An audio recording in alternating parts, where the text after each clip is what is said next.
देखि 100 पेजसम्म खर्र पढेर केही पनि बुझेन भने त मेरो अध्ययनले त काम गर्दैन, अध्ययन हुँदैन। संसारमा मान्छेले सारा संसार बुझ्ने रहेछ। किताबकै कारणले मान्छेले यो जीवन के हो, जगत के हो भन्ने बुझ्दो रहेछ।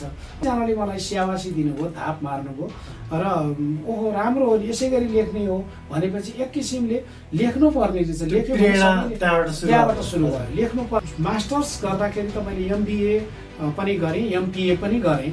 अनि त्यो दुवै विषय गरिसकेपछि मलाई के लाग्यो भने अडिटिङ विषयमा त अहिलेसम्म कसैले PhD गरेको छैन।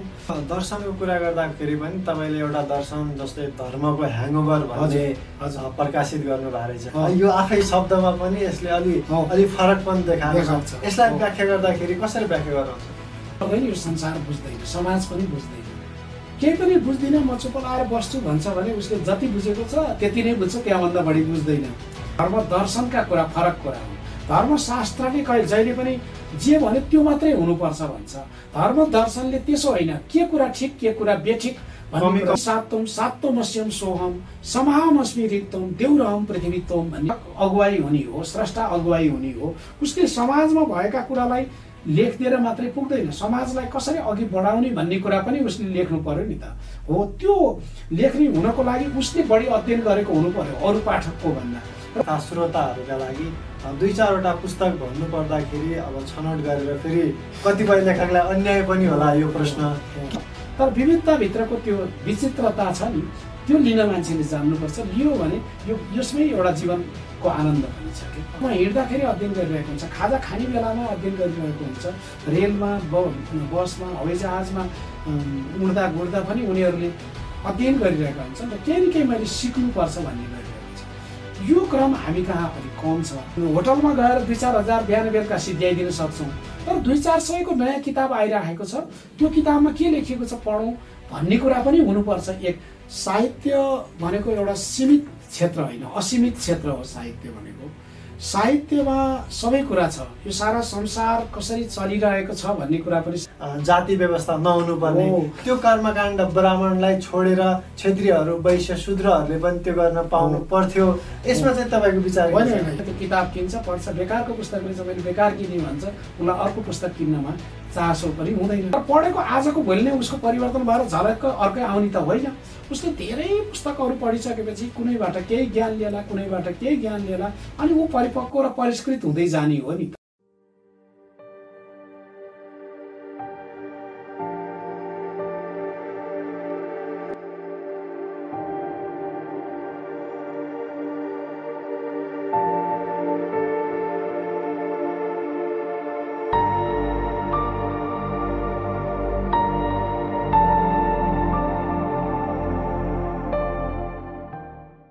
नमस्कार, टक विथ रिडरमा हार्दिक स्वागत गर्न चाहन्छु। म मुकेश प्रसाद जोशी।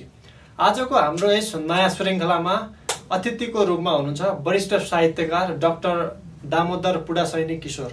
विक्रम सम्वत 2019 सालमा जन्मिनु भएको उहाँले 2049 सालमा पहिलो कविता सङ्ग्रहको रूपमा आफन्तका अनुहार प्रकाशित गरेपछि अहिलेसम्म निरन्तर रूपमा 10वटा कविता सङ्ग्रह, 7वटा नियात्रा र धर्मको ह्याङओभर भन्ने दर्शन समेत प्रकाशित गरिसक्नु भएको छ। उहाँको औपचारिक शिक्षाको कुरा गर्दाखेरि स्नातकोत्तर तहमा MPA र MBA 2वटा विषयबाट उहाँले स्नातकोत्तर तह गर्नुभएको छ र विद्यावारिधिको कुरा गर्दाखेरि लेखा परीक्षण विषयमा नेपालमै पहिलो व्यक्तिको रूपमा उहाँले विद्यावारिधि गर्नु भएको छ। आजको यस श्रृङ्खलामा उहाँको अध्ययन, अभ्यास, अनुभव र पठन संस्कृति यिनै विषयहरूमा केन्द्रित रहेर कुराकानी गर्नेछौँ। स्वागत छ सर।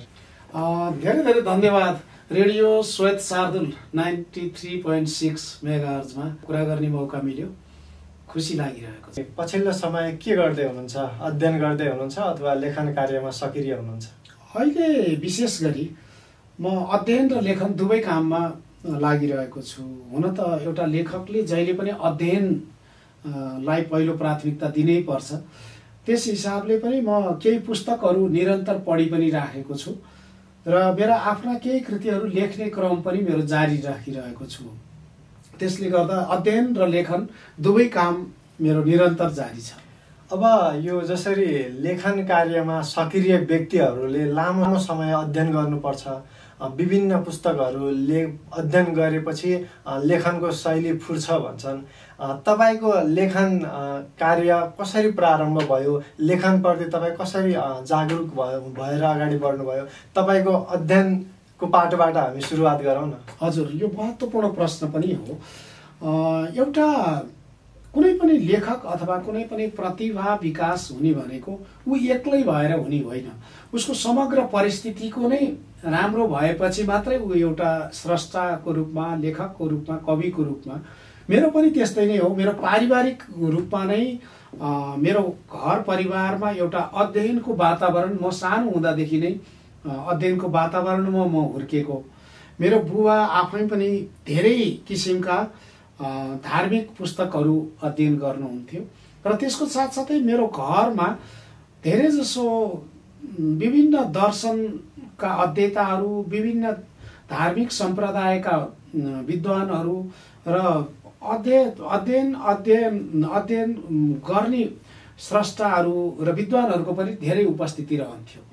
त्यसको कारणले के रह्यो भनेदेखि त्यो उहाँहरूले गरेको चर्चा परिचर्चा सुन्दै त्यो सानो एउटा मानसपटलमा पनि मैले पनि अध्ययन गर्नुपर्छ, मैले पनि पढ्नुपर्छ र मैले पनि लेख्नुपर्छ भन्ने भावना मलाई कता कता त्यो अचेत रूपमा नै एउटा मनमा त्यसरी, दिमागमा त्यसरी मिसिन गयो र त्यसैको फलस्वरूप म सानै उमेरदेखि लेख्ने र पढ्ने यी दुईटै कामलाई, एकातिर विद्यालय स्तरको पढ्ने त आफ्नो ठाउँमा छँदैछ, औपचारिक पढाइ त छँदैछ र त्यसभन्दा बाहेक अनौपचारिक पढाइ पनि विभिन्न पाठ्यक सामग्रीभन्दा बाहिरका पुस्तकहरू, साहित्यका पुस्तकहरू, धर्मका पुस्तकहरू, दर्शनका पुस्तकहरू, विज्ञानका पुस्तकहरू, यी कामहरू पढ्ने काम चाहिँ त्यसरी सुरु भयो। अब तपाईले जसरी धार्मिक ग्रन्थहरू पारिवारिक वातावरणमा आफूले तीप्रति रुचिहरू जागेर म चाहिँ लेखन कार्यमा अगाडि बढे भन्नुभयो, सुरुवाती दिनहरूमा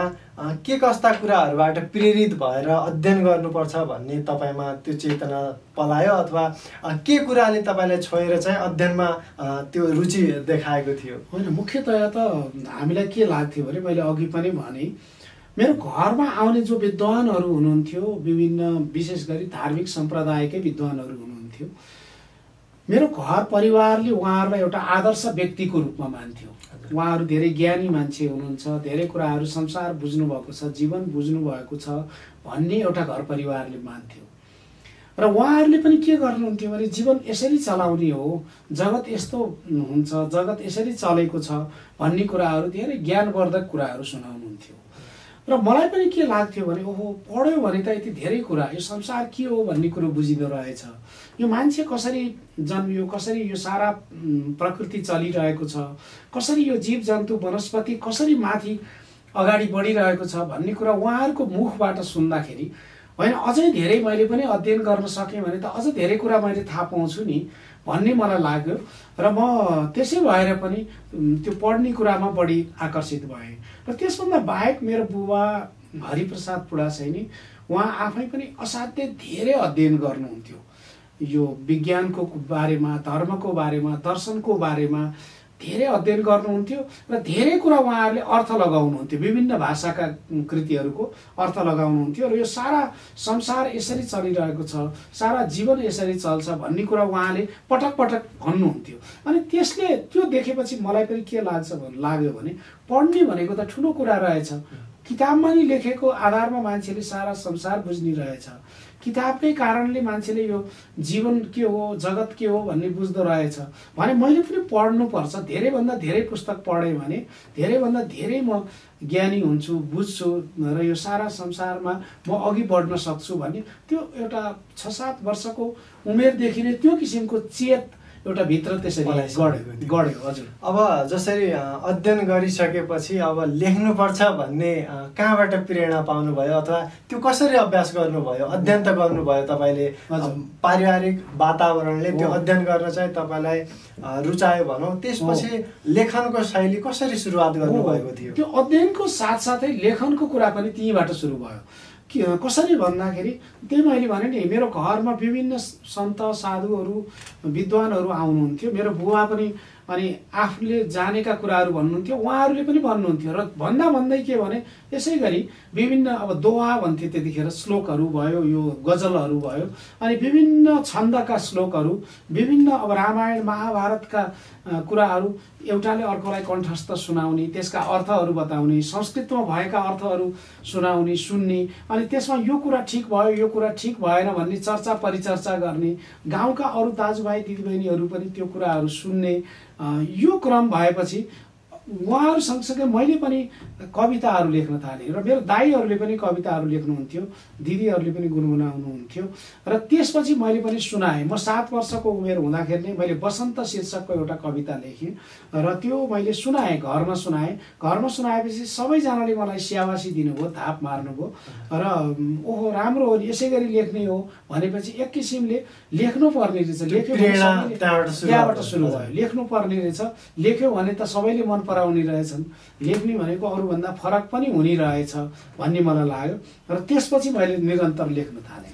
अब तपाईँ आफ्नो कार्यक्षेत्रका अनुसार पनि तपाईँ प्रशासनिक क्षेत्रमा लामो समय काम गर्नुभयो। हजुर, त्यो प्रशासनिक क्षेत्रमा आबद्ध भएर पनि तपाईँले जसरी लेखन प्रक्रियालाई चाहिँ निरन्तर अगाडि बढाइराख्नुभयो, यो प्रशासनिक कुरा र लेखन शैलीलाई कसरी तपाईँले भूमध्य रूपमा अगाडि बढाउन सक्नुभयो, यो बारे पनि चर्चा गरौँ न। होइन, ठिक हो। एउटा अब यो के हुँदो रहेछ भने कतिपय कुराहरू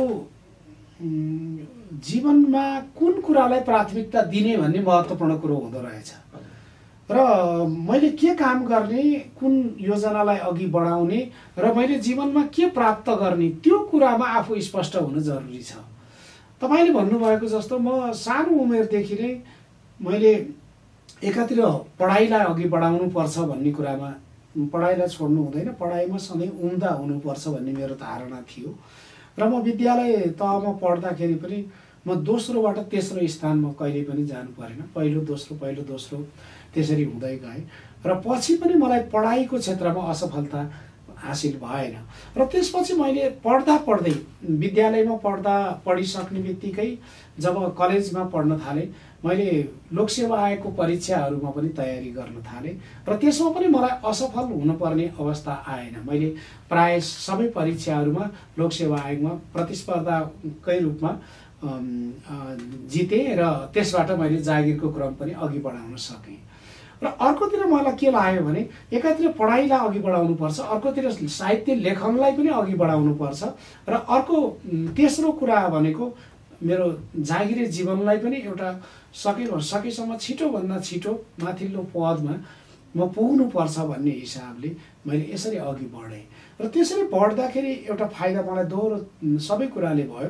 र अर्को कुरा चाहिँ के रह्यो भने तपाईँले भन्नुभएको जस्तो जागिरको सिलसिलामा कतिपय कुराहरू जस्तो प्रशासनिक काम, र विशेष गरी म फेरि धेरै जसो यो आर्थिक व्यवस्थापनको क्षेत्रमा म काम गरेँ राज्यको, र त्यो भनेको एकदम निराश किसिमको काम पनि हो।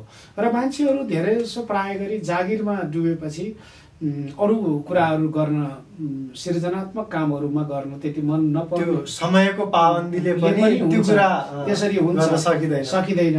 र त्यो कारणले गर्दा मलाई चाहिँ के लाग्यो भने होइन, सरकारी काम मैले गर्नु छ त्यो एकदम उम्दा किसिमले मैले गर्नुपर्छ, राज्यलाई मैले दिनुपर्ने सेवा 24 घण्टा एकदम राम्रोसँग दिनुपर्छ। तर राज्यलाई दिने भनेको कुरो खालि 10-5 को समय मात्रै होइन, 10-5 को समयभन्दा बाहिर मैले गर्न सक्ने काम राज्यलाई गर्नुपर्छ। र त्यसबाट पनि बचेको कामहरू भनेको साहित्यको माध्यमबाट पनि देशलाई केही दिने हो भन्ने मलाई लाग्यो। र मैले साहित्यको सिर्जना पनि निरन्तर रूपमा गर्ने र यतातिर सरकारी सेवालाई पनि निरन्तर रूपमा अघि बढाउने र पढाइलाई पनि निरन्तर रूपमा अघि बढाउने, यी तीनवटै काम अघि बढाएँ। यसले गर्दा एउटा के रह्यो भनेदेखि जीवनमा कुनै पनि काम निराश भन्ने कुरा हुँदैन, त्यसलाई आफूले कति खुसी साथ काम गर्ने हो त्यो चाहिँ महत्त्वपूर्ण हो भन्ने मलाई लाग्यो। र त्यसले गर्दा मलाई सरकारी सेवामा पनि मैले एउटा मन लगाएर मनपूर्वक काम गरेँ। मैले जतिसुकै अप्ठ्यारा परिस्थितिहरूलाई पनि एउटा राज्यको हितको लागि, देशको हितको लागि कसरी गर्ने भन्ने त्यसरी गरेँ। र त्यसको साथसाथै जुनसुकै ठाउँमा जाँदा, स्वदेशमा होस् विदेशमा होस्, जहाँ जाँदा पनि मैले कुनै न कुनै कृतिहरू लेखेर म फर्केँ, जुन हाम्रो समाजको लागि केही हित हुन्छ भन्ने हिसाबले। त्यसले गर्दा यो दुवै कुरालाई एउटा तादात्म्यता, एउटा मेल गराएर अघि बढाउने काम गरे जस्तो मलाई लाग्छ। अब लामो समय साहित्य क्षेत्रमा तपाईँले काम गरिसक्नु भएको छ र अझै पनि तपाईँ यसमा निरन्तर हुनुहुन्छ। हजुर, लामो समय साहित्य लेखिसकेपछि तपाईँको बुझाइमा साहित्य के रहेछ, त्यसले प्रत्यक्ष जीवनमा के कस्तो प्रभाव पार्दो रहेछ, आम पाठकका रूपमा त्यसले के भूमिका खेल्छ, त्यसलाई पनि अलि प्रकाश पारिदिनु। होइन, अब साहित्य भनेको त कस्तो कुरा हो भने साहित्य भनेको एउटा सीमित क्षेत्र होइन, असीमित क्षेत्र हो साहित्य भनेको। साहित्यमा सबै कुरा छ। यो सारा संसार कसरी चलिरहेको छ भन्ने कुरा पनि साहित्यबाटै बुझ्ने हो। यो सारा जीवन र जीवन कसरी चलिरहेको छ, जीवनलाई अझ कसरी अघि बढाउनु पर्छ भन्ने कुरा पनि साहित्यबाटै बुझ्ने हो। र त्यसभन्दा बाहेक साहित्य भनेको कुनै एउटा कविता मात्रै लेख्ने, कथा मात्रै लेख्ने, निबन्ध मात्रै लेख्ने, नियात्रा मात्रै लेख्ने, उपन्यास मात्रै लेख्ने कुनै विधागत कुरा मात्रै होइन। साहित्यको दायरा फराकिलो छ, एकदमै फरक छ। त्यसमा विज्ञान पनि छ, गणित पनि छ, भूगोल पनि छ, इतिहास पनि छ, समाजशास्त्र सबै कुरा छ। त्यसलाई तपाईँले कुन शैलीमा प्रस्तुत गर्नुहुन्छ र त्यसमा कुन विषयमा तपाईँ प्रस्तुत गर्नुहुन्छ त्यो कुरा हो।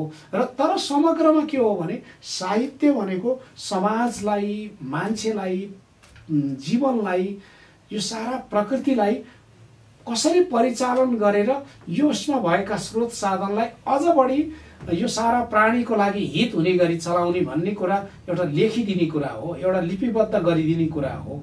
त्यसले गर्दा के हो भने साहित्य भनेको त्यसलाई एउटा समाजको हित, मान्छेको हित, प्राणीको हित र यो सारा संसारको पनि हित हुने काममा के हो भन्ने कुरो लेख्ने कुरा हो। र यो सारा संसारका रहस्यहरूलाई उजागर गर्ने काम पनि साहित्यले नै गर्छ।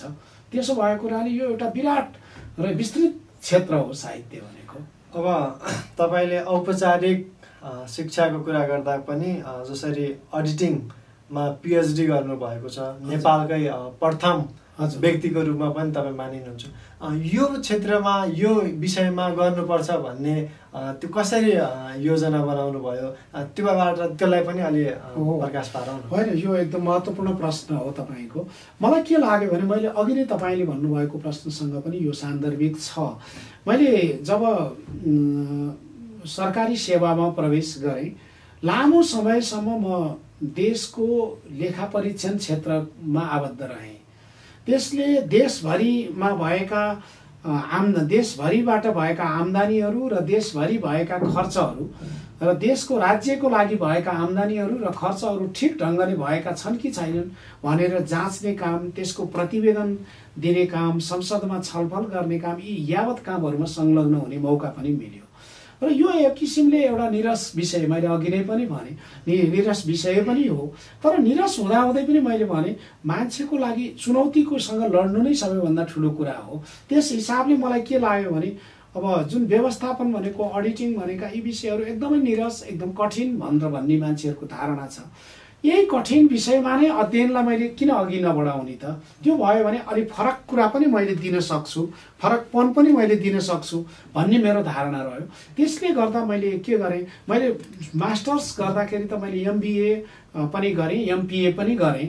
अनि त्यो दुवै विषय गरिसकेपछि मलाई के लाग्यो भने अडिटिङ विषयमा त अहिलेसम्म कसैले PhD गरेको छैन। धेरैले प्रयास पनि गर्नुभयो तर पुरा गर्न सक्नु भएको छैन भने मैले चाहिँ किन नगर्ने त? यसलाई नै अप्ठ्यारो किन बान्ने? मैले सकेसम्म यसलाई एउटा सफलताको सिँढीमा पुर्याउन सकेँ भने र यो क्षेत्रमा मैले केही अनुसन्धान गरेर केही परिणाम देखाउन सकेँ भने राज्यको लागि पनि त त्यो एउटा उपलब्धि हुन्छ भन्ने लाग्यो। र मैले यसै क्षेत्रमा अनि विद्यावारिधि सुरु पनि गरेँ र मैले ठिक समयमा सम्पन्न पनि गरेँ। त्यो एउटा राम्रो काम भयो। अनि कविता सङ्ग्रहको कुरा गर्दाखेरि तपाईँले झन्डै 10 भन्दा बढी प्रकाशित गरेर सक्नु भएको रहेछ। तीमध्ये सबैभन्दा तपाईँले बढी मेहनत त सबैमा गर्नु नै भयो होला, अलि जुन एउटा सम्झन लायक तीमध्ये एउटालाई छान्नु परेपछि त्योभित्र के कस्ता विषयवस्तुहरूलाई समावेश गर्नुभएको छ त्यो बारे पनि जनाइदिनुहोस् न। मलाई के लाग्छ नै पनि स्रष्टाले हरेक कृतिमा एउटै किसिमको फ्लेभर भयो भने त्यो पाठकले पनि मन पराउँदैनन्। हरेक स्रष्टाले लेख्ने कुरा, कविले, लेखकले लेख्ने कुरा एउटा कृतिमा र अर्को कृतिमा फरक विषय, फरक शैली हुनैपर्छ। त्यो भयो भने आम पाठकहरूको लागि पनि रुचिको विषय हुन्छ, खोजीको विषय हुन्छ। मैले यही दृष्टिकोणलाई मध्यनजर राखेर मैले लेख्ने गर्छु र त्यसरी गर्दाखेरि मैले भने नि तपाईँले भन्नुभयो जस्तै मेरो 10वटा कविता सङ्ग्रहहरू, नियात्राहरू पनि 7वटा छ, दर्शन कृति पनि छ, धर्मको ह्याङओभर भन्ने। यी सबै कृतिहरू लेख्दाखेरि मैले फरक फरक विषय र फरक फरक शैली अपनाएर लेख्ने प्रयास गरेँ। त्यसले गर्दा पनि पाठकहरू, समालोचकहरूले यी कृतिहरूलाई फरक ढङ्गले हेर्नुभयो।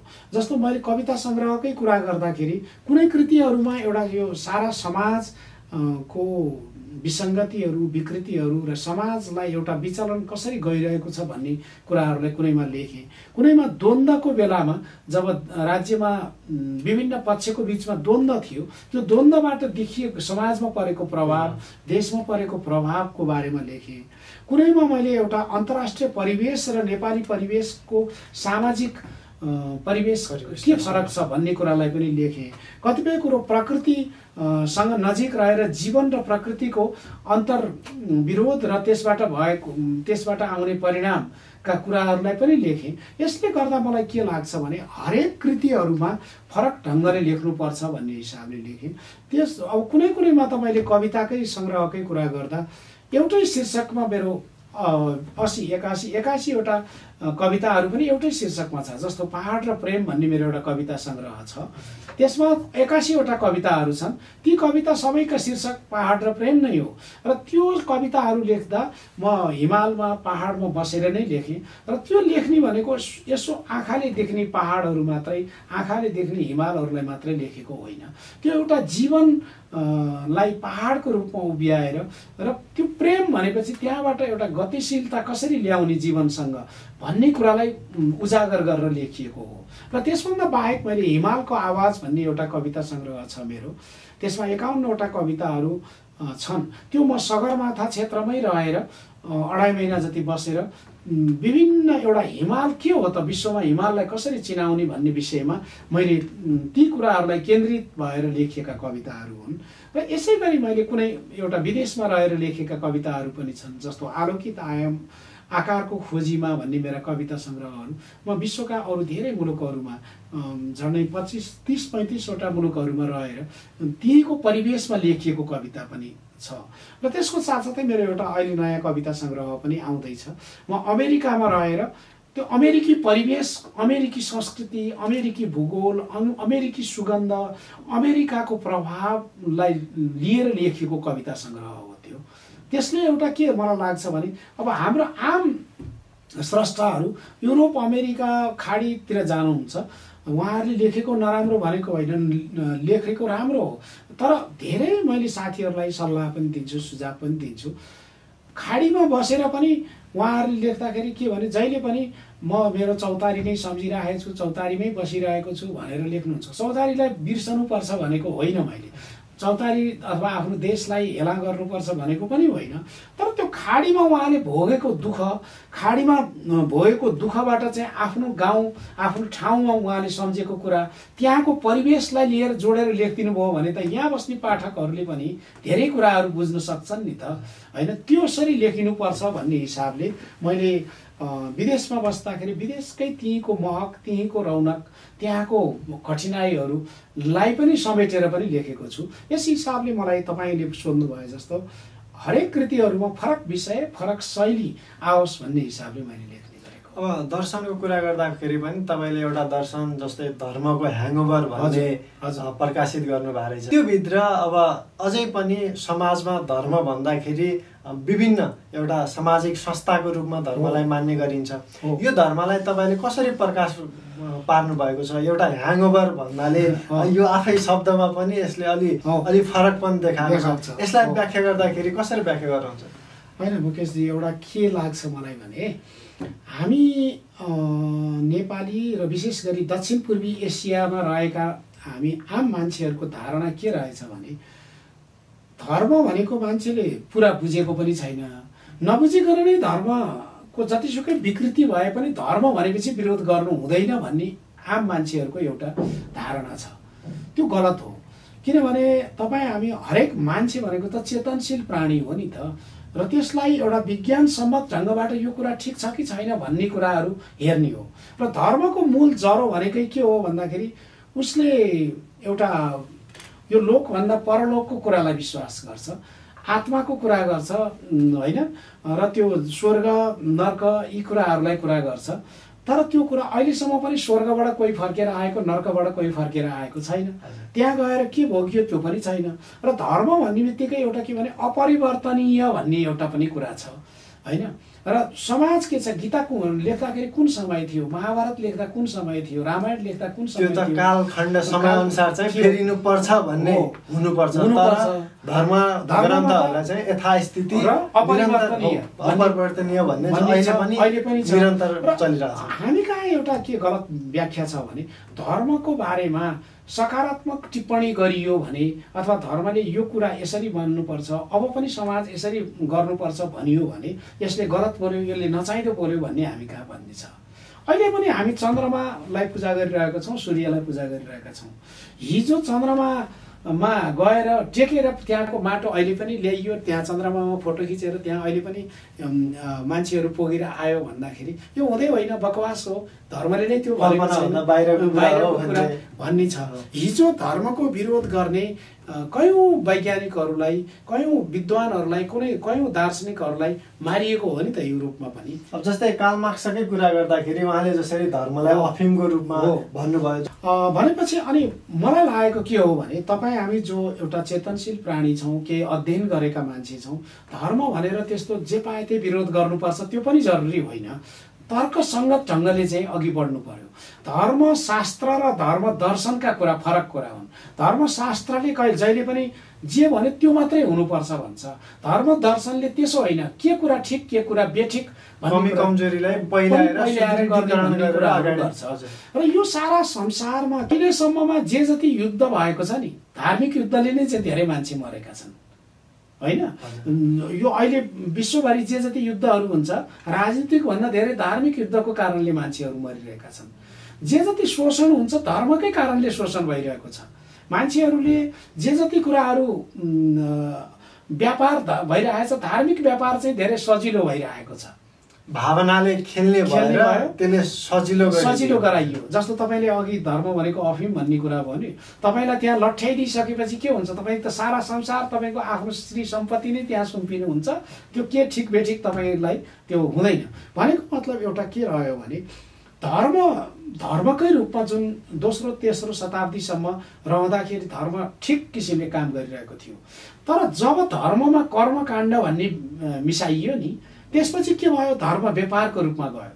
तपाईँ अथवा मैले कुनै अपराध गरेर आएपछि त्यसमा कुनै ठुलो धार्मिक काम गरिदियो भनेदेखि अथवा धार्मिक काम गराउने मान्छेलाई दान दक्षिणा गरिदियो अथवा देवताको लागि यति छुट्याइदियो भने त्यो धर्मबाट पापबाट मुक्ति भइन्छ भन्ने। म एउटा यसमा प्रसङ्ग जोड्न चाहे। अब जसरी आम दर्शक तथा श्रोताले बुझ्दाखेरि कर्मकाण्ड केलाई भन्ने र धर्म केलाई भन्ने, जस्तै अब यो दुविधा दुइटै एउटै रेखामा हिँडे जस्ता हुन्छन्। धर्म गर्दाखेरि कर्मकाण्ड पनि आउँछ भन्ने जुन बुझाइ छ, यसलाई चाहिँ हामीले बुझ्दाखेरि आम दर्शक श्रोताले कसरी यसलाई बुझ्ने हो? मुख्यतः मैले त्यही भने नि, सुरुमा मान्छेहरूले के गरे भनेदेखि जब मान्छे अलिकति चेतनशील हुन थाले नि, उनीहरूले यो सारा संसार बुझ्न थाले। बुझ्न कसरी थाले भने जस्तो यो घाम, मान्छे पहिला त के थियो, जनावर जस्तै थियो नि त होइन। तपाईँ हामी जस्तै यसरी कपडा लगाएर त हिँड्दैन थियो, जनावर जसरी रुखमा हिँड्थ्यो, जे भेट्यो त्यही खान्थ्यो। भरे बेलुका कहाँ बस्ने पनि थाहा थिएन, कोसँग बस्ने भन्ने पनि थाहा थिएन। त्यो अवस्था भइसकेर बिस्तारै जब उसले बुझ्दै आयो नि, होइन घाममा बस्यो भने त न्यानो हुँदो रहेछ भन्ने भयो। ऊ चिसो ठाउँबाट घाममा बस्न थाल्यो, न्यानोको लागि घाममा बस्न थाल्यो। अनि पानी प्यास मेटाउनु पर्ने रहेछ भनेर खोलामा पानी खान थाल्यो। अलिकति उम्रेको बिरुवाहरू भनौँ न, फलहरू अन्नहरू खाएपछि पेट शान्त हुँदो रहेछ, भोक मर्दो रहेछ भन्ने, ऊर्जा आउँदो रहेछ भन्ने बुझ्यो। यो सबै बुझ्दै गएपछि उसले के सोच्यो भनेदेखि यो सारा मान्छेले बनाएर त भएको होइन, यो पक्कै कुनै अदृश्य शक्तिले बनाएको हो। त्यसै भएर यो पाइया छ हामीले। यो घाम भने बिहान उतातिरबाट देखिन्छ, बेलुका उता देखिन्छ, फेरि भोलिपल्ट बिहान त्यसै त होइन, यो अदृश्य शक्तिबाट चलेको होला भनेर उसले एउटा ईश्वरको कल्पना गर्यो।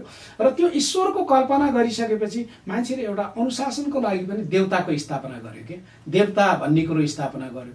र त्यतिखेरसम्म ठिक थियो अनुशासन। तपाईँले गलत काम गर्नु भने देवता कोही अदृश्य छ त्यसले तपाईँलाई सजाय दिन्छ भन्ने कुरासम्म ठिकै थियो, अनुशासनमा बाँध्नको लागि भनेर धर्म भन्ने कुरो त्यसरी आयो। तर जब पछि केही समाजका टाठाबाठाहरूले के गर्न थाले भने होइन, देवतालाई खुसी पार्नलाई तपाईँले होइन मैले पूजा गरिदिनुपर्छ, मैले यो विधि विधान पुर्याएर पूजा गरिदिनुपर्छ, देवतालाई यो कुरो पुर्याइदियो भनेदेखि देवता खुसी हुन्छन् भनेर बिचमा कोही बाठा मान्छेहरूले विभिन्न अब त्यस किसिमका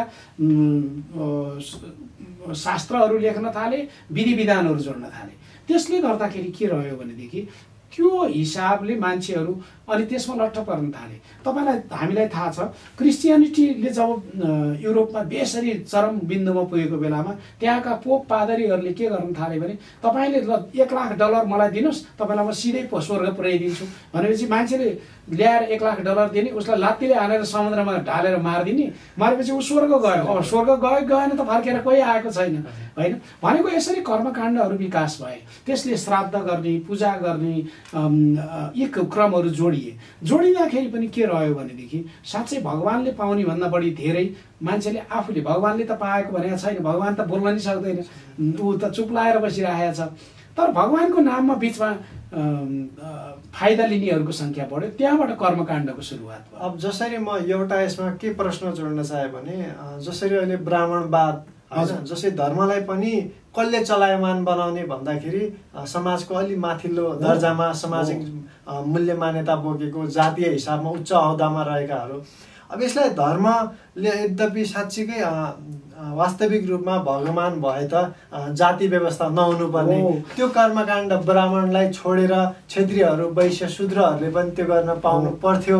यसमा चाहिँ तपाईँको विचार के छ? एकदमै यो एकदमै सही प्रश्न तपाईँले गर्नुभयो। एउटा कुरा के हो भने यदि हाम्रो देवताको परिभाषा के भन्दा देवता भनेको जन्मिँदैन मर्दा पनि मर्दैन, अमर हुन्छ। देवता के हुन्छ? सर्वज्ञ हुन्छ भनिएको छ होइन। ईश्वर भनेको सर्वज्ञ हुन्छ भने सबैका लागि समान हुन्छ भनिएको छ। अब देवता यदि छ भने सबै समान हो भने तपाईँ एउटा जात म एउटा जात देवताले बनाएको त होइन। सर्वज्ञ हुन्छ भने सबै कुरो उसलाई ज्ञान हुन्छ भने तपाईँले दुःख पाएर नि मैले सुख पाउँदा ऊ किन चुप लाग्छ? अर्को समान हो देवता सबैको लागि हो भने कसैलाई खानै नपुग्ने गरेर गर्ने, कसैलाई अथाह हुने गरी किन दिन्छ होइन। र अर्को कुरो के छ भने देवता एकदम सक्रिय सक्षम हो भने देवतालाई किन मन्दिर ठुलो बनाइदिनु पर्यो, देवतालाई लगेर किन खुवाइदिनु पर्यो होइन। र अर्को कुरो प्राकृतिक विपत्तिहरू, भूकम्प आउँदा, बाढी आउँदा, आँधी बेहरी आउँदा देवतालाई नै सुरक्षा गर्न किन नसकेको, यी प्रश्नहरू आउँछन्। अर्को कुरा के हो भनेदेखि देवता त्यसरी सर्वज्ञ हो भने, देवताकै कुरा हो भनेदेखि त देवता अर्को कुरा के जातिकै कुरा गर्दाखेरि पनि देवताले विभाजन त गर्छ र गर्दैन नि। कसैलाई यो छुत कसैलाई यो अछुत त देवताले भन्न मिल्दैन। फगत भरे आएर के भने हिन्दू संस्कृतिमा कुरो गर्दा मनुस्मृति, मनुले त हो नि जातको कामको आधारमा जात विभाजन गरिदिए, त्यो आजसम्म पनि त्यो कुरा रहेको छ। वर्चस्व त्यसरी रह्यो भनेको त्यो मान्छेले नै हो। मैले जुन कर्मकाण्ड जोडियो भने नि अघि, त्यो कर्मकाण्ड जोडिएपछि के रह्यो भने जातको आधारमा गर्ने, अनि बाठा टाठाले काम नगरे पनि चल्ने, अलिकति सोझा साझाले काम गर्नै पर्ने, अनि काम पनि फेरि के भने जिन्दगीभरि तपाईले एउटा के काम गर्नुभयो त्यही नै काम गरिरहनु पर्ने, तपाईको छोराले पनि त्यही काम गर्नुपर्ने, हस्तान्तरण हुँदै जाने। त्यो सम्भव, त्यो त कुरो होइन। मान्छे भनेको त के हो भने स्वतन्त्र रूपमा मान्छे जन्मिन्छ, हरेक मान्छे। त्यो मान्छेलाई त्यहाँको परिवार, त्यहाँको समाज, त्यहाँको संस्कृतिले उसलाई त्यो बनाउने हो नि त। तपाईँ जुन थरमा हुनुहुन्छ त्यो थर भएर जन्मेको त होइन। तपाईँको बुवा आमा त्यो थरमा हुनुहुन्थ्यो, तपाईँलाई त्यो सुरुदेखि नै त्यही थरमा त्यही जातको संस्कारहरू गरियो। अब जसरी यसलाई यसरी पनि भन्न सकिन्छ जसरी तपाईँको अब सम्पत्तिको रूपमा कुरा गर्ने हो भने आर्थिक रूपमा जो पनि सम्पन्न हुन सक्ला, तर जातिका रूपमा जसरी सामाजिक सम्पत्ति भन्छ त्यसमा जब अब भनौँ न कथित वैश्य शूद्रहरूले ब्राह्मणका लागि कहिले प्रतिस्पर्धा गर्ने, त्यो त प्रतिस्पर्धा गरेर पाउने कुरा होइन। अब त्यसमा परिवर्तन ल्याउनका लागि के कस्ता अभ्यास गर्न सकिन्छ? अब त्यसको मूल भनेको चाहिँ हामीले ज्ञानकै होइन। सबभन्दा ठुलो कुरा त के हो भने यही पहिलाको र अहिलेको पनि धेरै परिवर्तन त छ, तर परिवर्तन भनेको धेरै गाह्रो कुरा पनि छ र गाह्रो भनेर गर्न नसकिने कुरा पनि होइन। सबैभन्दा ठुलो कुरा चाहिँ के हो भने मैले अघिदेखि भनिरहेको छु, जीवन के हो, जगत के हो, त्यो कुराको दर्शन चाहिँ बुझ्नु पर्यो मान्छेले। तपाईँ अब अहिले नै समाजमा के भने दुई किसिमको दर्शन छ नि त। एउटा दर्शनले के भन्छ भने यो सबै ईश्वरले दिएको हो, तपाईँले केही गरेको होइन भनेर भन्छ। अर्को दर्शनले के भन्छ भने त्यो होइन, यो सारा प्रकृतिबाट आउँछ, यो सृष्टि पनि प्रकृतिले नै भएको हो, मान्छे जीव वनस्पति जे जति पनि प्रकृतिबाटै आएको हो, यसको पनि सीमित अवधि छ, सीमित अवधि छ। यो पनि अब भनौँ न जस्तो अहिले गएर 14 करोड वर्ष अगाडि मान्छेको उत्पत्ति भयो संसारमा, तर के भने जब खानुओर्न राम्रोसित खानुपर्छ भन्ने थाहा पाएको मान्छेले कति 13-14 हजार वर्षदेखि मात्रै भयो। अन्न खानुपर्छ, सङ्ग्रह गर्नुपर्छ, खेती गर्नुपर्छ भन्ने जानेको त 10,000 वर्ष अघिदेखि मात्रै हो। भनेको यो त एउटा ज्ञानबाट सिक्दै जाने हो नि त। कसैले आएर सिधै भगवान्ले तपाईँले यो प्लेन बनाउनु, भगवान्ले गाडी बनाउनु, भगवान्ले यत्रो बिल्डिङ बनाउनु भनेको त होइन। तर मान्छेले नै सिक्दै यो प्रकृतिलाई परिचालन गर्दै नयाँ कुरा बनाउँदै नयाँ कुरा गर्दै जाने हो नि त। त्यही कारणले एउटा विज्ञानले यो चमत्कारसम्म पुर्याइदिएको छ। यो सारा संसार नत्र भने ईश्वर छ भनेर चुप लाएर हात बाँधेर बस्ने हो भने त हुँदैन। तर के भने मान्छे भन्ने नै एउटा यस्तो जात हो, त्यस प्राणी पनि हो। हरेक प्राणी के भने सङ्घर्ष नगरेसम्म कोही पनि उन्नति हुँदैन, उसले मेहनत नगरेसम्म केही पनि हुँदैन।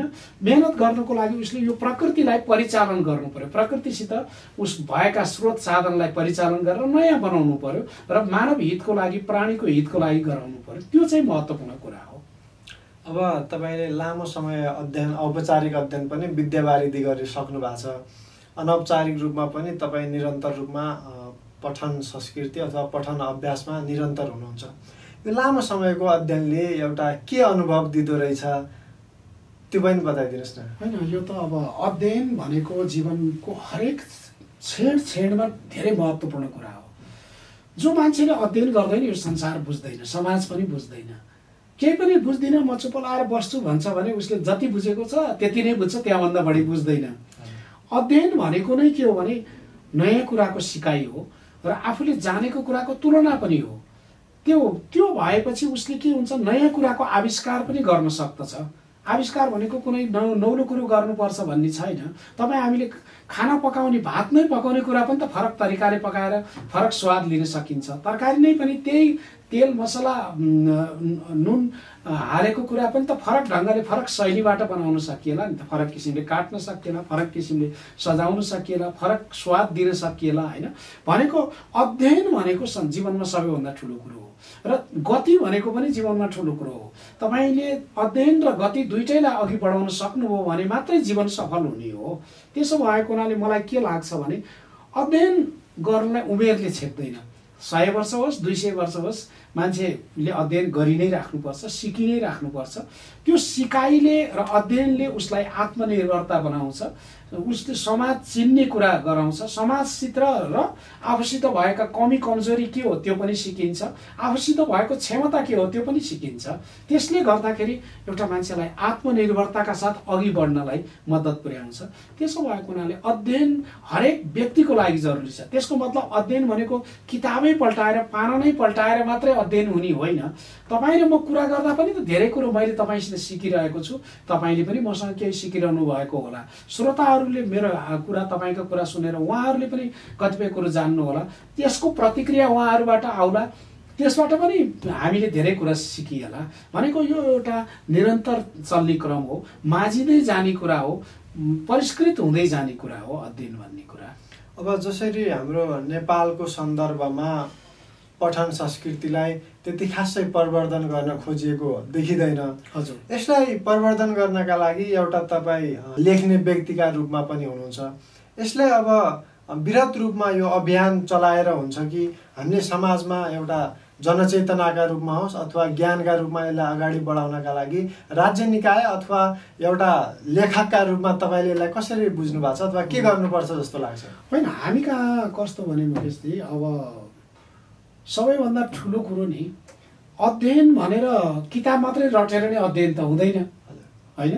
किताबको पाना पल्टाएर 1 देखि 100 पेजसम्म खर्र पढेर केही पनि बुझेन भने त मेरो अध्ययनले त काम गर्दैन, अध्ययन हुँदैन। एउटा कुरा अध्ययन भन्ने बित्तिकै के पढ्ने, कसरी पढ्ने, कस्तो पढ्ने, कहाँ पढ्ने, किन पढ्ने भन्ने कुराहरू 5वटा कुराहरू चाहिँ हरेक अध्येताले बुझ्नु जरुरी छ। हामी त्यही बुझ्ने प्रयास गरौँ न त, किनभने त्यही मैले भन्न खोजेको नि। मान्छेले पढ्ने भनेर किताबका पाना मात्रै पल्टाएर त भएन। तपाईँले पढेको पुस्तक सही पुस्तक हुनु पर्यो, त्यसबाट तपाईँको ज्ञानको वृद्धि हुनु पर्यो, मनोरञ्जनको वृद्धि हुनु पर्यो, सिपको वृद्धि हुनु पर्यो। तपाईँ जस्तो हामी कहाँ के छ भने, मैले नराटी भन्दाखेरि हाम्रो अधिकांश यो दक्षिण पूर्वी एसियाको अध्येताहरूको मुख्य काम के छ भन्दा धार्मिक ग्रन्थहरू पढ्ने। धार्मिक ग्रन्थ कसरी पढ्ने भन्दा, मैले त्यो कसैलाई लालसाना लाउन खोजेको होइन। हाम्रा अधिकांश धार्मिक गुरुहरूले अर्थ नै नबुझिकन धार्मिक श्लोकहरू पढिरहनु भएको छ र त्यो जजमान भनौँ न, जसलाई गराइन्छ उसले त बिचरा केही बुझ्नै पाएको छैन। बिहामा गर्ने श्लोकहरूको बारेमा सम्पूर्ण अर्थ बताइदिनुहोस् त गुरु भन्दाखेरि धेरै त्यसको अर्थ नलाउने पण्डितज्यूहरू पनि हामी कहाँ हुनुहुन्छ। अनि जजमानलाई त बिचरा बुझाइएकै छैन, जसले आफ्नो अनुकूलमा जे छ त्यही भन्ने चलन छ। त्यसले के भयो भनेदेखि त्यो विवाहभित्रका मन्त्रहरू पनि त्यो के मन्त्रहरू हुन् त, कसरी के भनिएको हो भन्ने कुरो अर्थ त लगाइदिनु पर्यो नि त होइन। जस्तो भनौँ न, एउटा हामीले विवाह गराउँदाखेरि अमोहमस्मि सात्वम सात्वमस्यम सोहम समाहमस्मि ऋक्तम देउरहम पृथ्वीत्वम भन्ने एउटा वेदका ऋचा त्यहाँ 2 जनालाई दुलाहा र दुलहीलाई समावेश गरिन्छ, पढाउन लगाइन्छ। अब धेरैले त्यो कुरो के पढाएँ उहाँलाई पनि थाहा हुँदैन। अब त्यसको अर्थ त के भने, तिमी जे हौ म पनि त्यही हुँ, म जो हुँ तिमी पनि त्यही हौ, तिमी पृथ्वी हौ म आकाश हुँ, हामी दुवैजनाबाट एउटा जीवन सुरु गऱ्यौँ र यो जीवन एउटा चहकिलो रूपमा हामी अगाडि बढाउँछौँ भनेर कति राम्रो मन्त्र छ नि त होइन। तर मन्त्र भन्ने मान्छे, सुनाउने मान्छेलाई नि थाहा छैन, सुन्ने मान्छेलाई नि थाहा छैन, बिहा चाहिँ सकिया छ होइन। भनेको हाम्रो यस्तो परिस्थिति छ कि हामी कहाँ अध्ययन गरिएको भनेको रटान मात्रै भयो र विद्यालयहरू, कलेजहरूमा, महाविद्यालयहरूमा पनि के रह्यो भने घोकेर चाहिँ त्यो क्वेसनको आन्सर लेखिदिएपछि पुग्यो, त्यसको परीक्षा केन्द्रित भयो र क्वेसनको आन्सर दिएको भोलिपल्ट त्यो सम्झिन जरुरी छैन भन्ने भयो। हो, त्यसरी अध्ययन गरेर भएन। र मेरो भनाइ चाहिँ के हो भने, पहिलो कुरो के पढ्ने भन्दाखेरि मेरो चाहिँ व्यक्तिगत हिसाबमा एउटा विज्ञान सम्मत ढङ्गका पुस्तकहरू छनौट गर्नु पर्यो। साँच्चै यसले समाजलाई परिवर्तन कसरी गरिरहेको छ, समाजको संस्कारलाई परिवर्तन कसरी गरिरहेको छ, समाज उपयोगी काम, मान्छेको हितको लागि, प्राणीको हितको लागि के कुराहरू चाहिँ राम्रो गर्ने कुरा पढ्ने भन्ने कुरो छनौट गर्नु पर्यो। र कसरी पढ्ने भन्दा बुझेर पढ्नु पर्यो नि त। जे पाए त्यही किसिमले बुझ्दै नबुझिकन खालि रटान गरेर पढ्दैन त भएन होइन। अनि अर्को कुरा चाहिँ के हो भने, हाम्रो पठन संस्कृतिमा के छ भने खालि औपचारिक पढाइ मात्रै पढाइ हो भन्ने सोचाइ छ। विद्यालयमा पढेपछि भइगयो, महाविद्यालयमा पढेपछि भइहाल्यो भन्ने त्यो किसिमको सोचाइ छ। त्यो गलत कुरा हो। कमसेकम यो संसारमा त धेरै कुराहरूका पुस्तकहरू छन् नि त। ती पुस्तकहरू साहित्यका होला, कथाका होला, कविताका होला, उपन्यासका होला, आख्यान गैर आख्यान अनेक होला।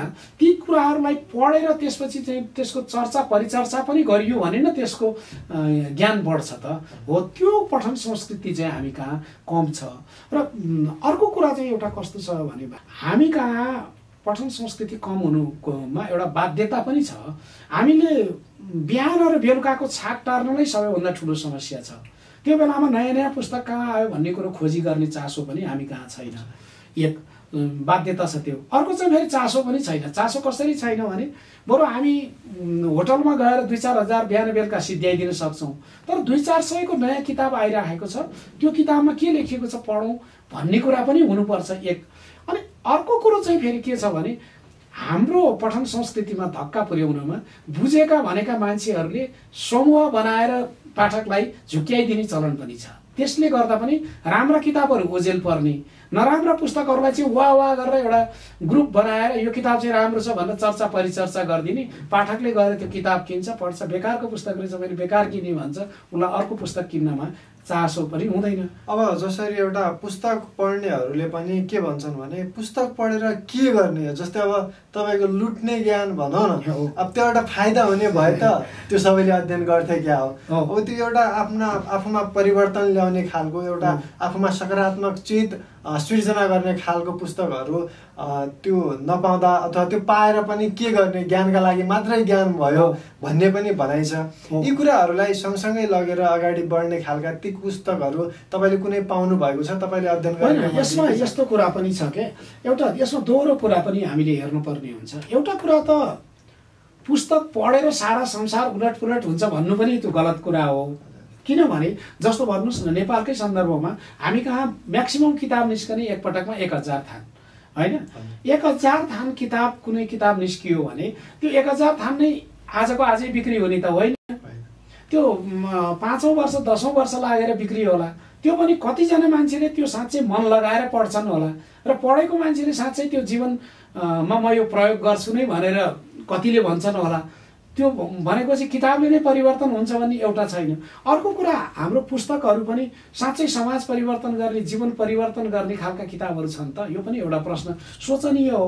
किनभने लेखकले जे मन लाग्यो त्यो किसिमको एउटा आत्मरति मात्रै लेखिदिएर पनि त किताबहरू छापेको छ नि त। त्यो पढेर त उसको पाठकको समय मात्रै बर्बाद हुन्छ। भनेपछि सही पुस्तक छनौट गर्न सकेन भने पाठक आफै पनि झुक्किन्छ होइन। त्यसो भएको हुनाले मलाई के लाग्छ भने, मैले अघि पनि भने, अब जुन पुस्तकहरू साँच्चै त्यो समाजलाई राम्रो किसिमले अध्ययन गरेर लेखिएको होस् र समाजलाई परिवर्तन यसरी गर्नुपर्छ भनेर लेखिएको होस्, त्यो पुस्तकहरू पढियो भने त्यसले साँच्चै केही न केही पाठकको मनमा पनि परिवर्तन आउँछ। तपाईँले भन्नुभएको जस्तो पाठकले पढ्न त पढ्छ, तर पढेको आजको भोलि नै उसको परिवर्तन भएर झलक्क अर्कै आउने त होइन। उसले धेरै पुस्तकहरू पढिसकेपछि कुनैबाट केही ज्ञान लिएला, कुनैबाट केही ज्ञान लिएला, अनि ऊ परिपक्व र परिष्कृत हुँदै जाने हो नि त। भनेपछि त्यो पाठकले पनि मेहनत गर्नु पर्यो। र यहाँ कस्तो छ भने कतिपय, अब हामी कहाँ एउटा विवाद पनि छ, कतिपय पुस्तकहरू एकदम सरल हुनुपर्छ, सरल पढेपछि भइहाल्छ, बुझ्ने हुनुपर्छ भन्ने छ। एक थरी चाहिँ के भने पुस्तक एकदम जटिल हुनुपर्छ भन्ने पनि छ।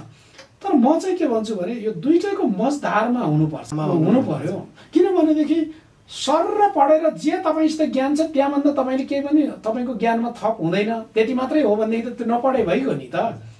तपाईँले त केही नयाँ कुरो सिक्नु पर्यो। पाठकले पनि अलिकति अध्ययन गर्दाखेरि मेहनत गर्नु पर्यो। उसले त्यहाँबाट नयाँ शब्द सिक्ला, नयाँ विधि सिक्ला, नयाँ किसिमका उसका प्रचलनहरू सिक्ला, परिपाटीहरू बुझ्ला। भनेपछि उसले पनि त्यहाँ मेहनत गर्नु पर्यो। तर त्यसले गर्दा अलिकति बढी मेहनत गर्ने खालका पाठ्य पुस्तकहरू चाहियो। त्यो हुँदाखेरि उसले के हो भनेदेखि सबै कुरो लेखक त्यसै भएर नै लेखक अगुवाई हुने हो, स्रष्टा अगुवाई हुने हो। उसले समाजमा भएका कुरालाई लेखिदिएर मात्रै पुग्दैन, समाजलाई कसरी अघि बढाउने भन्ने कुरा पनि उसले लेख्नु पर्यो नि त। हो, त्यो लेख्ने हुनको लागि उसले बढी अध्ययन गरेको हुनु पर्यो अरू पाठकको भन्दा, र उसले त्यो क्षेत्रमा नयाँ कुरो दिनु पर्यो। त्यो अध्ययन भनेको उसले स्थलगत रूपमा अध्ययन पनि हुन सक्ला, अरू कृतिहरूबाट पनि अध्ययन होला, राष्ट्रिय अन्तर्राष्ट्रिय क्षेत्रबाट पनि उसले अध्ययन गरेको होला, त्यसरी दिन सक्नु पर्यो। त्यो भयो भने मात्रै त्यो पाठकको चेतनाको स्तर माथि हुन्छ र फरक उसले पाउँछ पनि। अब तपाईँले पढेका पुस्तकहरूमध्ये हाम्रा दर्शक तथा श्रोताहरूका लागि 2-4वटा पुस्तक भन्नु पर्दाखेरि अब छनौट गरेर फेरि कतिपय लेखकलाई अन्याय पनि होला यो प्रश्न। किनभने अब आफूले पढिसकेपछि यो चाहिँ पाठकहरूले पढ्नै पर्छ भन्ने खालको तपाईँलाई मन छुने खालको त्यस्ता कृति पुस्तकहरूलाई कुन पुस्तकहरूलाई सम्झिन चाहनुहुन्छ? होइन, मलाई के लाग्छ भने त्यही मैले अघि पनि भने कुनै एउटा फलानु मात्रै पुस्तक पढ्नुहोस्, त्यो पढेपछि तपाईँको जीवन परिवर्तन हुन्छ त्यो भन्न मिल्दैन। किनभनेदेखि कुनै पनि पुस्तक त पूर्ण हुँदैन नि, कुनै पनि लेखक पनि पूर्ण हुँदैन, कोही पनि व्यक्ति पनि पूर्ण त हुँदैन। उसले पूर्णताको नजिक जाने हो, सकेसम्म पूर्णतातिर भेट्दै जाने हो। त्यस हिसाबले यो सारा संसारमा जति पुस्तकहरू लेखिएका छन् ती सबै पुस्तक पढेर पनि सकिँदैन। संसारमा लेखेको पुस्तक पढेर सकिन्छ र कहिले पनि सकिँदैन। र फलानु पुस्तक मात्रै राम्रो भन्नु भने त्यो पनि अन्याय हुन्छ। तर कुन पक्षलाई हेर्ने त? जस्तो युद्धका कुराहरू, युद्धबाट आएका आशाका पुस्तकहरू पढ्ने हो भने रसियाली पुस्तकहरू, त्यो बेलामा लेखेका रसियाली पुस्तकहरू, जर्मनी पुस्तकहरू, जापानी पुस्तकहरू, तिनीहरू महत्त्वपूर्ण कुराहरू छन्। अब संस्कृतिका कुराहरूलाई हेर्दाखेरि युरोपमा लेखिएका पुस्तकहरू धेरै राम्रा छन्। संस्कृतिले कसरी प्रभाव पार्यो, एउटा भनौँ न विभिन्न दर्शनहरूको विकास कसरी भयो, दर्शनहरू कसरी अघि बढे भन्ने कुराहरू गर्दा युरोपेली पुस्तकहरूको महत्त्व छ। र पूर्वीय दर्शनका कुराहरू गर्दा, भारतीय दर्शनका कुराहरू गर्दा, नेपाली दर्शनका कुराहरू गर्दा हाम्रा पुस्तकहरू पनि केही छन्। तर त्यसको मतलब के हो भने पूर्णता कुनै पुस्तक छैन। यो किताब नै पढेर अन्तिम हुन्छ भनेर भन्नु पनि हुँदैन। अब तपाईँ विज्ञानको बारेमा अध्ययन गर्न चाहनुहुन्छ भने त संस्कृतको पुस्तक पढेर मात्रै त पुग्दैन, होइन? अरू कुनै धार्मिक पुस्तक पढेर मात्रै त हुँदैन। तपाईँ फिजिक्स पढ्ने हो भने फिजिक्सकै कुराहरू पढ्नु पर्यो राम्रोसँग। केमिस्ट्रीको छ भने केमिस्ट्री पढ्नु पर्यो। अरू मेडिकल साइन्सको कुराहरू छ भने त्यसरी हेर्नु पर्यो। आफू केमा केन्द्रित हुने र त्यसलाई अरू नयाँ सन्दर्भहरू कसरी जोड्ने भन्ने कुरो आफू पहिला क्लियर हुनु पर्यो, स्पष्ट हुनु पर्यो। त्यो स्पष्ट भइसकेपछि त्यही क्षेत्रका पुस्तकहरू आफूले पढ्नु पर्यो। अरू सामान्य अध्ययनको लागि, सामान्य मनोरञ्जनको लागि, सामान्य ज्ञानको लागि त संसारमा धेरै पुस्तकहरू छन्। सर पढ्ने, त्यसपछि आफूले लिन सक्ने ज्ञान लिने, अनि फेरि अर्कोतिर लाग्ने हो नि त। अब तपाईँले अवलोकन अथवा भ्रमणका हिसाबले हेर्ने हो भने थुप्रै राष्ट्रहरू भ्रमण गरिसक्नु भएको छ। त्यहाँ अवलोकनका क्रममा आफूमा अथवा हाम्रो देशलाई तुलनात्मक रूपमा हेर्दाखेरि एउटा व्यक्ति अथवा एउटा राष्ट्रिय पहिचान अथवा पहिचान बोकेका लेखकले अवलोकन गर्दाखेरि तुलनात्मक रूपमा दुई देशहरूलाई तुलना गर्दाखेरि सामाजिक रूपमा होस् चाहे त्यो राजनैतिक रूपमा कसरी बुझ्न सक्नुभयो तपाईँले? होइन, यो मैले भने नि, यो सारा संसार नै विचित्रको छ, होइन? हाम्रै पनि नेपालको हेर्नुहोस् न, पूर्व मेचीदेखि पश्चिम महाकालीसम्म जाँदाखेरि हरेक ठाउँमा तपाईँले विचित्रता पाउनुहुन्छ नि।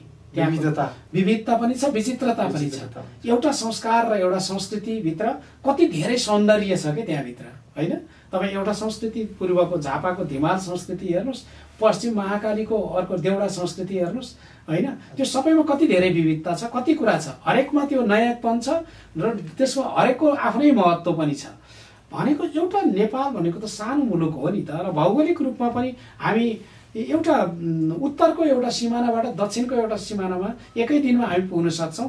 बेसरी गर्मी, हिउँ परिरहेको ठाउँबाट बेसरी गर्मीमा पुग्छौँ एकै दिनमा। भनेको एउटा सानो मुलुकमा त यति विविधता छ भने यो सारा संसार त ठुलो छ र यो भूगोल पनि ठुलो छ। तर त्यति हुँदाहुँदै पनि एउटा यो विविधताले गर्दा एउटा के देखिँदो रहेछ भने मान्छे त एउटा सग्लो मान्छे हो नि त। विश्वमा जहाँसुकै भए पनि मान्छेको एउटा स्वभाव त एउटै हो नि त। उसले फरक संस्कृति अपनाउँछ, फरक संस्कार अपनाउँछ, तर मान्छेको अन्तिम उद्देश्य त यो संसारबाट, समाजबाट ऊ एउटा विकसित हुँदै जाने हो। ऊ नयाँ किसिमको उसको संस्कार संस्कृति विकास गर्ने हो। त्यस हिसाबले मलाई के लाग्छ भने म विश्वका धेरै मुलुकहरूमा घुम्दाखेरि मैले के भेटेँ भने मानवीयता भन्ने कुरो विश्वभरि छ। मान्छेले जतिसुकै आपसी झगडा गरे पनि मान्छे भेटेपछि ऊ मान्छेसित, झगडाकै मान्छेसित पनि ऊ नजिक पर्न चाहन्छ, होइन? मान्छेभन्दा बाहिर ऊ बाघसित सँगै सुत्नु त सक्दैन। झगडा भएको मान्छे छ भने पिठ फर्काएर सँगै सुत्छ ऊ, होइन? भनेपछि मान्छेको लागि त मान्छेभन्दा ठुलो त केही होइन। त्यस हिसाबले विश्वका जुनसुकै देशहरूमा जाँदाखेरि पनि एउटा के देखिन्छ भने विविधता संसारभरि छ, तर विविधताभित्रको त्यो विचित्रता छ नि, त्यो लिन मान्छेले जान्नुपर्छ। लियो भने यसमै एउटा जीवनको आनन्द पनि छ के। यो पठन संस्कृतिले एउटा व्यक्तित्व निर्माण गर्नका लागि के कति मद्दत गर्दो रहेछ, यो व्यक्तिहरूलाई बनाउनका लागि यसलाई कसरी लिने पुस्तक अथवा भनौँ न पठन संस्कृतिलाई एउटा व्यक्तित्व विकासले कसरी मद्दत गर्न सक्छ? यो त धेरै महत्त्वपूर्ण कुरा हो। किनभने पढ्ने मान्छेले नै त धेरै कुरा बुझ्छ नि त, होइन? पढ्ने भनेको तपाईँ पुस्तक पढ्ने कुरा होला, हिँडेर अध्ययन गर्ने कुरा होला। कहिलेकाहीँ हामी हाम्रा समाजका बुढा बुवा आमा दिदीभाइ दाजुबहिनीहरूसित कुरा गरेर नै हामी धेरै कुरा अध्ययन गर्न सक्छौँ नि त। उहाँहरूका पुरानो भोगाइहरू त हामीले लेख्यो भन्दा धेरै उच्च स्तरका छन् नि त। धेरै कुराहरू बिर्सिसकेका छौँ हामीले। हाम्रो हजुरबुवाहरू हजुरआमाहरूले भन्ने कथाहरू अहिले कसैले भन्दैन। त्यो कुरा त हामीले लिपिबद्ध गरेर राख्न सकेको भए कति धेरै उन्नति हुन्थ्यो होला नि त। कतिपय ज्ञानहरू मरेर गइरहेको छ व्यक्ति सँगसँगै।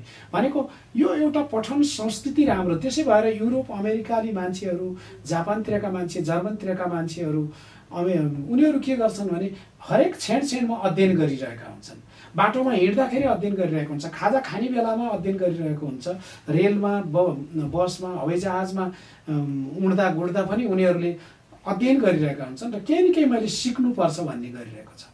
यो क्रम हामी कहाँ अलिक कम छ, तर हाम्रोमा पनि बढेको छ। किनभने विश्व अहिले एउटै गाउँ जस्तो भएको छ।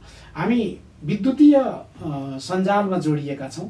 विद्युतीय अब अहिले तपाईँले पठन संस्कृतिकै कुरो गर्दा ई लाइब्रेरीका कन्सेप्टहरू आए, ई बुकका कन्सेप्टहरू आए, विभिन्न सामाजिक सञ्जालहरू आए। यसले के देखियो भने अहिले विश्वभरि लेखिएका कुराहरू, विश्वमा अध्ययन गरिएका कुरा परिणामहरू अहिले विश्वभरिका मान्छेहरूले हेर्न सक्ने भए।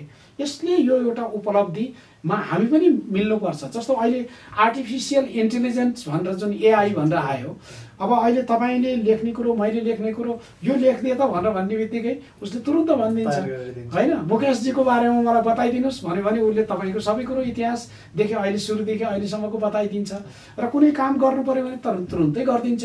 यो उपलब्धि त हामीले पनि लिनु पर्यो नि त। विज्ञानले दिएको उपलब्धिलाई हामीले लिन सक्यौँ र त्यसलाई गर्न सक्यौँ भने हिजो हामी लाइब्रेरीको कोठाभित्र गएर मात्रै कुनै पुस्तक पाउँथ्यौँ भने अहिले एउटा क्लिक गरेको भरमा पुरै पुस्तक हामीले विद्युतीय माध्यमबाट अध्ययन गर्न सक्छौँ। एउटा मोबाइलमा बसेर हजारौँ होइन लाखौँ पुस्तकहरू अध्ययन गर्न सक्छौँ। यो एउटा ठुलो उपलब्धि हो र यो उपलब्धिमा हरेक व्यक्ति मिसिनु जरुरी छ। यो मिसिएन भने त्यो व्यक्ति पछि पर्छ। त्यसै भएर पठन संस्कृति अपरिहार्य छ, जरुरी छ। कि यो पठन संस्कृतिले अथवा यो पठन अभ्यासले उत्सुकता कतिको उत्पन्न गर्दो सक्दो रहेछ। उत्सुकताले जसरी अब तपाईँले पढ्दै जाँदाखेरि नयाँ कुराहरू खोज गर्न, अनुसन्धान गर्नका लागि पनि उत्सुकता कसरी मद्दत गर्दो रहेछ यसले? त्यो त पक्कै हो नि।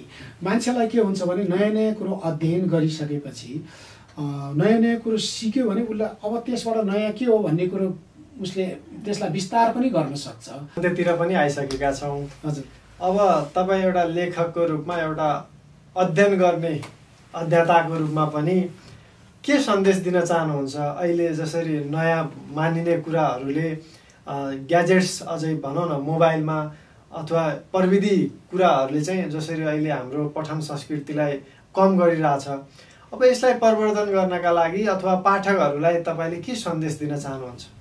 मलाई के लाग्छ भने पठन संस्कृति कम भएको चाहिँ होइन। अहिले पठनको प्रविधि मात्रै परिवर्तन भएको हो के।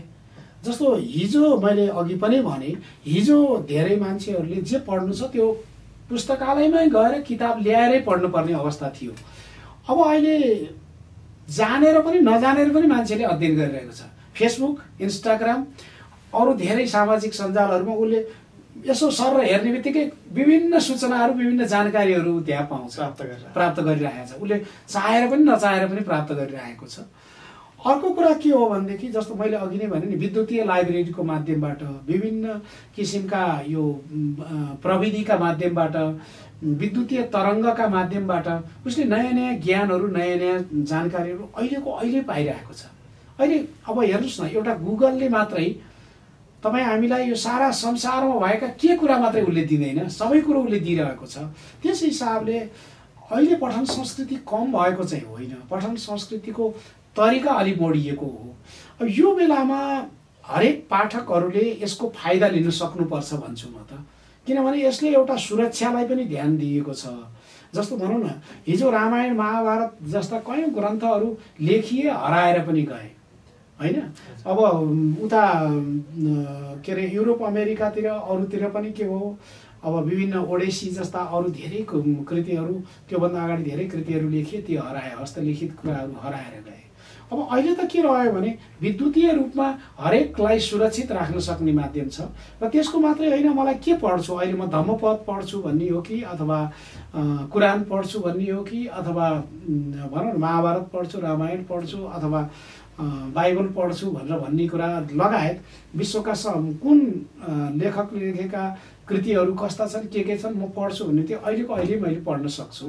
त्यस हिसाबले पनि यो फाइदा अहिलेको पाठकले लिनुपर्छ, श्रोताले पनि लिनुपर्छ। यसले एउटा जीवनलाई दरिलो र परिष्कृत बनाउँछ भन्ने मलाई लाग्छ। अब म अन्तिम कोही प्रश्न गर्न चाहे, तपाईँले लामो समय अध्ययन पनि गर्नुभएको छ, धर्ममा अझै पनि विवादास्पद कुराहरू छन्, तपाईँको बुझाइमा धर्म के रहेछ? होइन, मैले भने नि धर्म भनेको एउटा स्वभाव हो। धर्मलाई तपाईँ हामीले त्यति ठुलो कुरो लिन नि पर्दैन, त्यति सानो कुरो मान्नु नि पर्दैन। धर्म भनेको अब विवाद गरेर त सकिने कुरा होइन, किनभने त्यो आफ्नो क्षेत्रको कुरा हो। तर मलाई के लाग्छ भने धर्म भनेको सामान्य रूपमा एउटा अनुशासित बनाउने र धर्म भनेको एउटा स्वभाव हो जसको जे स्वभाव छ त्यही देखिने हो के धर्म त्यसरी जाने हो। र धर्मको नाममा अब अधार्मिक कामहरू चाहिँ गर्नु भएन, मेन कुरो त्यो हो। धर्म भनेर धर्मको नाममा ठगी गर्नु भएन कसैलाई, धर्म भनेर धर्मको नाममा उच्च निच भनेर गर्नु भएन, धर्म भनेर जातमा विभाजन गर्नु भएन, धर्म भनेर काखा र पाखा गर्नु भएन, धर्म भनेर हाम्रो र अर्काको भनेर भन्नु भएन। त्यो भयो भने मात्रै धर्मको महत्त्व रहन्छ। हुन्छ, समय र संवादका लागि तपाईँलाई पुनः पनि धन्यवाद दिन चाहे। वरिष्ठ साहित्यकार डाक्टर दामोदर पुडास्वाइनी किशोर, आजको दोस्रो अङ्कबाट हामी बिदा हुन चाहन्छौँ। म कार्यक्रम प्रस्तोता मुकेश प्रसाद जोशीसँगै हाम्रो सम्पूर्ण युनिटलाई बिदा माग्दै बिदा हुन्छौँ। धन्यवाद।